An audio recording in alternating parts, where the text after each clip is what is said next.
You have likely stood beneath Rafael Guastavino's masterpieces without ever knowing the man who quietly held those vast ceilings above you. His tiled arches stretched across stations, cathedrals, libraries, and halls, turning heavy stone cities into places of unexpected grace. In New York, his work hid in plain sight, supporting beauty so familiar that most eyes passed beneath it without question. Grand Central's vaulted spaces, the whispering elegance of old subway stations, and civic monuments all carried his silent signature. Yet Rafael Guastavino, whose craftsmanship shaped the city's atmosphere, died far from fame, almost unmentioned by the nation he served. How does a man build the hidden skeleton of modern New York, then disappear so completely from public memory? The answer begins in the curves above Manhattan, where geometry became art and engineering disguised itself as ornament. Look closely at those tiled ceilings, those sweeping terracotta ribs, those patterns that seem decorative but actually carry immense weight. What appears delicate was designed to endure pressure, time, smoke, and fire in an age terrified of urban destruction. Guastavino's genius was never merely decorative. It was structural, practical, and quietly radical in a country rebuilding upward and outward. He did not carve his legacy into statues or political speeches, but into ceilings millions still trust with their lives. That is the first mystery of Rafael Guastavino. Everyone remembers the buildings, while almost no one remembers the builder.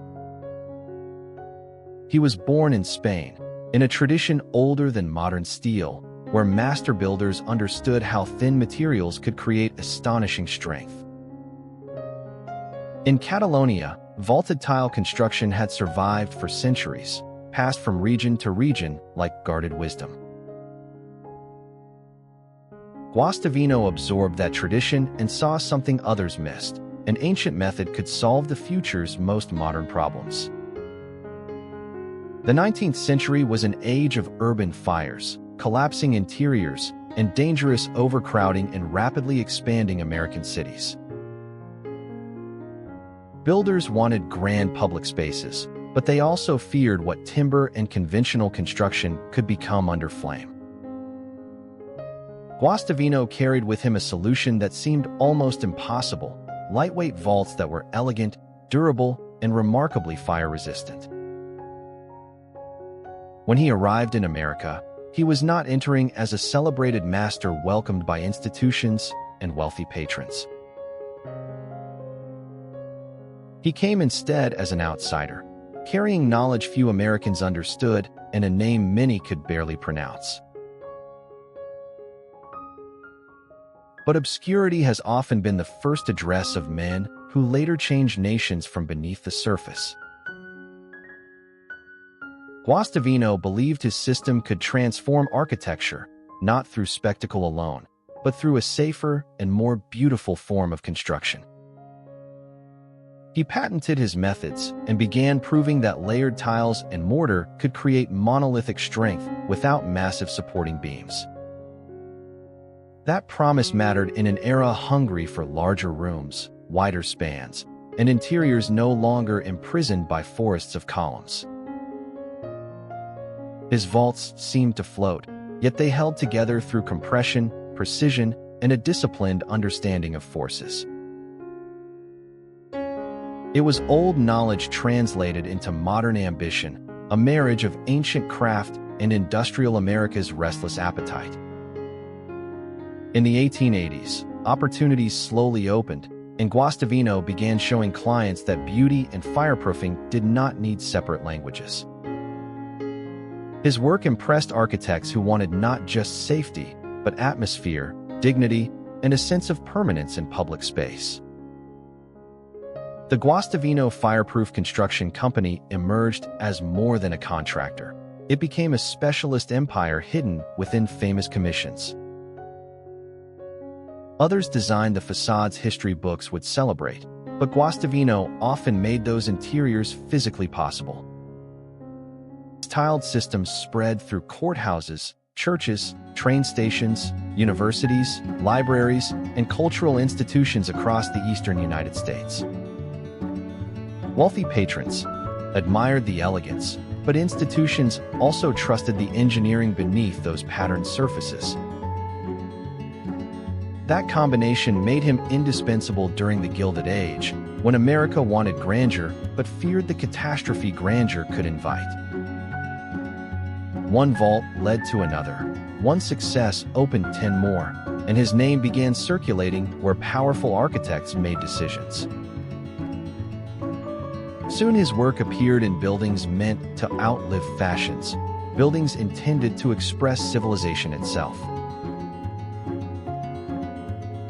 Then came the commissions that would secure his place in stone, even as his name drifted toward future erasure. At the Boston Public Library, his vaulted tile work helped create an interior language of scholarship, civic pride, and quiet magnificence. At the Cathedral of St. John the Divine, his methods helped shape spiritual vastness without surrendering structural confidence. In New York subway spaces, his tiles transformed transportation into something almost ceremonial, as though commuters were entering a sanctuary. At City Hall Station, the curves seemed lyrical, but every elegant surface also testified to technical discipline and innovation. Guastavino had done something rare. He made engineering feel poetic without weakening its strength.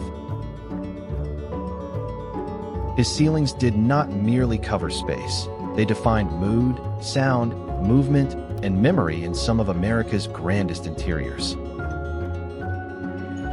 By then, Rafael Guastavino was no longer simply an immigrant with a clever patent and an old-world technique.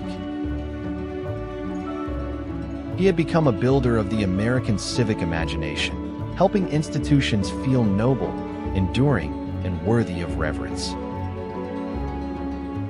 Yet, even at his height, his fame remained strangely indirect, filtered through the reputations of architects and patrons above him. The public admired finished spaces, but rarely learned whose hidden system made those dramatic interiors truly possible.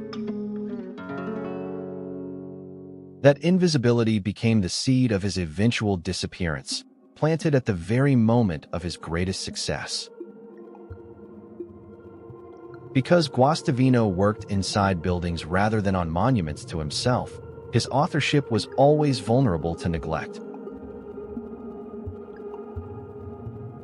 He built the experience of awe, but not the habit of being personally remembered for it.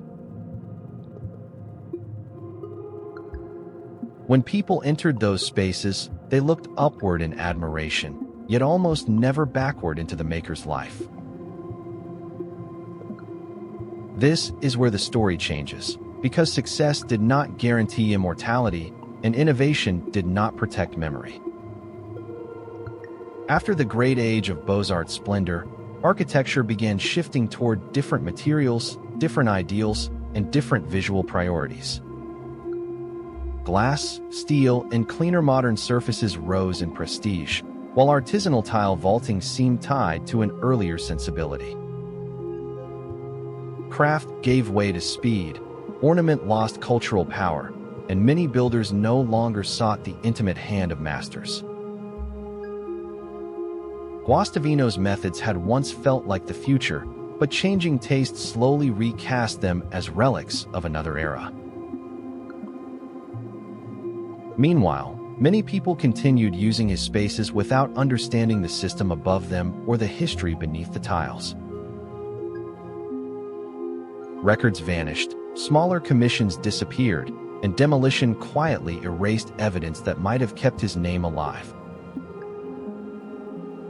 Some buildings survived but were altered, while others fell without public mourning because their maker had never become a household figure. The more his work blended into daily life, the easier it became for history to separate the spaces from the man. Obscurity does not always arrive as scandal. Sometimes it comes as silence, paperwork lost, and credit gradually misplaced. In his later years, Guastavino's world narrowed far from the urban triumphs that had once depended on him. He spent his final chapter in North Carolina, distant from Manhattan stations, libraries, and cathedrals that still bore his touch. The contrast was painful, the builder of great communal interiors growing old in personal isolation. He had given cities durable beauty, yet his own ending unfolded without the grand recognition offered to more visible creators. No great national mythology gathered around him. No schoolchild recited his name beside the landmarks he helped shape. He died while the structures endured, a haunting reversal in which the work survived more vividly than the worker. And yet disappearance was not the end, only a long intermission between neglect and rediscovery. Preservationists, historians, and observant wanderers began looking up again, tracing the tiled fingerprints hidden across America's great spaces. They found not anonymous decoration, but a coherent vision repeated from station to sanctuary with disciplined brilliance.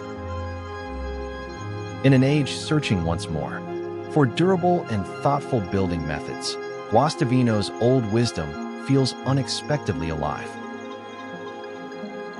So the next time you enter a vaulted station, cathedral, or hall, remember the forgotten man in the tiles above. Rafael Guastavino built beauty meant to outlast him, and perhaps that quiet endurance is the most tragic legend of all.